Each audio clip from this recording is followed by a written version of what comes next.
is a powerhouse. The hard work, the dedication, the selfless approach he has towards career are chala inspiring.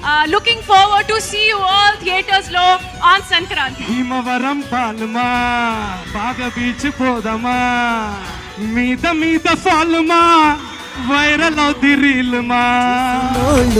కల్టు పేరని పేరెడతా. నేను కేవలం మిమ్మల్ని entertain చేయడానికి వచ్చాను కానీ నేనేం మీకన్నా పెద్దవాడిని ఏం కాదు.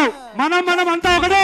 పండక్కి అనగనగా ఒక రాజు అనే సినిమా మీ అందరికి ఒక పండగ సినిమా అవుతుందని మేము గట్టిగా నవ్వుతున్నాం. ఒకటే మాట, పండక్కి సినిమా వస్తుందంటారు కాదు, తెలుగు ప్రేక్షకులకి సినిమానే ఒక పండగ. జనవరి 14th నాడు థియేటర్స్ లో కలుసుకొని హాయిగా నవ్వుతున్నాం.